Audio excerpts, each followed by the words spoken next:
10वें सर्ग में विभीषण का रावण के महल में जाना, उसे अपशकुनों का भय दिखाकर सीता को लौटा देने के लिए प्रार्थना करना और रावण का उनकी बात न मानकर उन्हें वहां से विदा कर देना।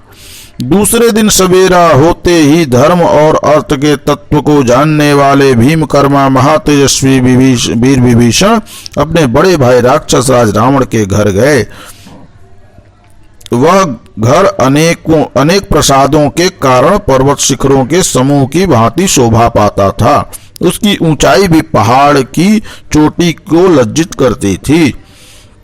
उसमें अलग अलग बड़ी बड़ी कक्षाएं यानी ड्योढ़ियां थीं, सुंदर ढंग से बनी हुई थीं।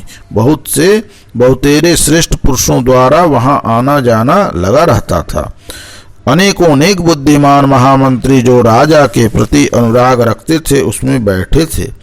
विश्वसनीय हितैषी तथा कार्य साधन में कुशल बहुसंख्य राक्षस सब ओर से उस भवन की रक्षा करते थे। वहां की वायु मत वाले हाथियों के निश्वास से मिश्रित हो पवंडर सी जान पड़ती थी। शंख ध्वनि के समान राक्षसों का गंभीर घोष वहां गूंजता रहता था। नाना प्रकार के वाद्यों के मनोरथ शब्द उस भवन को आनंदित करते थे। रूप और यौवन के मद से मतवाली युवतियों की वहां भीड़ सी लगती रहती थी। वहां के बड़े बड़े मार्ग लोगों के वार्तालाप से मुखरित जान पड़ते थे। उसके फाटक तपाए हुए स्वर्ण के बने हुए थे। उत्तम सजावट की वस्तुओं से वह महल अच्छी तरह सजा हुआ था। अतएव वह गंधर्वों के आवास और देवताओं के निवास स्थान सा मनोरम प्रतीत होता था।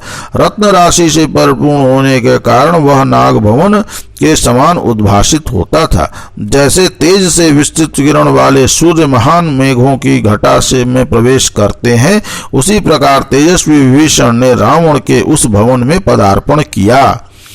वहां पहुंचकर उन महातेजस्वी विभीषण ने अपने भाई की विजय के उद्देश्य से वेदवेत्ता ब्राह्मणों द्वारा किए गए पुण्याहवाचन के पवित्र घोष सुने।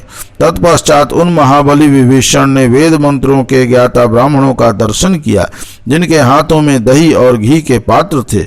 फूलों और अक्षतों से उन सबकी पूजा की गई। वहां जाने पर राक्षसों ने उनका स्वागत सत्कार किया। फिर उन महाबाहु विभीषण ने अपने तेज से दीप्तमान और सिंहासन पर विराजमान कुबेर के छोटे भाई रावण को प्रणाम किया। तदंतर शिष्टाचार के ज्ञाता विभीषण विजयंता महाराज यानी महाराज की जय हो इत्यादि रूप से राजा के प्रति परंपरागत शुभाशंसा सूचक वचनों का प्रयोग करके राजा के द्वारा दृष्टि के संकेत से बताए गए स्वर्णभूषित सिंहासन पर बैठ गए। विभीषण जगत की भली बुरी बातों को अच्छी तरह जानते थे। उन्होंने प्रणाम आदि व्यवहार का यथार्थ रूप से निर्वाह करके और सांत्वनापूर्ण वचनों द्वारा अपने बड़े भाई महामना रावण को प्रसन्न किया और उनसे एकांत में मंत्रियों के निकट देश काल और प्रयोजन के अनुरूप युक्तियों द्वारा निश्चित तथा अत्यंत हितकारक बात कही। शत्रुओं को संताप देने वाले महाराज, जब से विदेह कुमारी सीता यहाँ आई है तभी से हम लोगों को अनेक प्रकार के अमंगल सूचक अपशकुन दिखाई दे रहे हैं।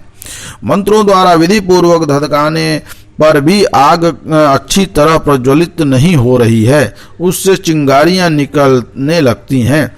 उसकी लपट के साथ धुएं उठने लगते हैं और मंथन काल में जब अग्नि प्रकट होती है उस समय भी वह धुएं से मलिन ही रहती है।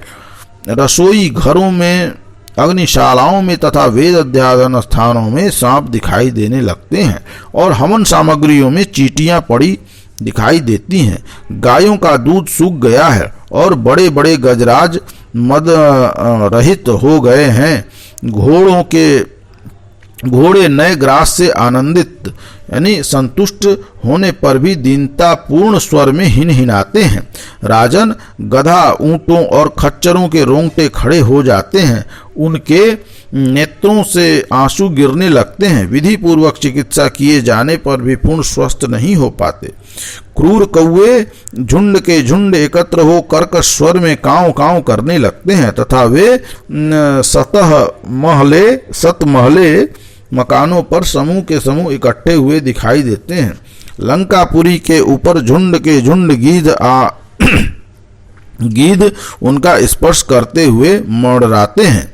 दोनों संध्याओं के समय सियारिनियों ने नगर के समीप आकर अमंगल सूचक शब्द करती हैं। नगर के सभी फाटकों पर समूह के समूह एकत्र हुए मांसभक्षी पशुओं के जोर जोर से किए जाने वाले चित्कार बिजली की गड़गड़ाहट के समान सुनाई पड़ते हैं। वीरवर, ऐसे परिस्थिति में मुझे तो यही प्रायश्चित अच्छा जान पड़ता है कि विदेह कुमारी सीता श्री रामचंद्र जी को लौटा दी जाए। महाराज, यदि यह बात मैंने मोह या लोभ से कही हो तो आपको मुझसे दोष दृष्टि नहीं करनी चाहिए। सीता का अपहरण तथा इससे होने वाले अपशकुन रूपी दोष यहाँ की सारी जनता, राक्षस राक्षसी तथा नगर और अंतःपुर सभी के लिए उपलक्षित होता है। यह बात आपके कानों तक पहुँचाने में प्रायः सभी मंत्री संकोच करते हैं, परंतु जो बात मैंने देखी या सुनी है वह मुझे तो आपके आगे अवश्य निवेदन कर देनी चाहिए। अतः उस पर यथोचित विचार करके आप जैसा उचित समझें वैसा करें। विभीषण की यह हितकारी, महान अर्थ साधक, कोमल युक्ति संगत तथा भूत भविष्य और वर्तमान काल में भी कार्य साधन में समर्थ बातें सुनकर रावण को बुखार चढ़ आया। श्री राम के साथ वैर बढ़ाने में उसकी आसक्ति हो गई थी, इसलिए उसने इस प्रकार उत्तर दिया। विभीषण, मैं तो कहीं से भी कोई भय नहीं देखता। राम मिथिलेश कुमारी सीता को कभी नहीं पा सकते। इंद्र सहित देवताओं की सहायता प्राप्त कर लेने पर भी लक्ष्मण के बड़े भाई राम मेरे सामने संग्राम में कैसे टिक सकते हैं?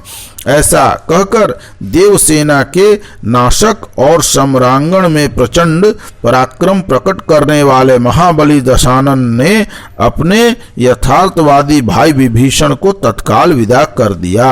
इस प्रकार यह 10वां सर्ग यहाँ समाप्त हुआ। बोलिए राजा रामचंद्र की जय।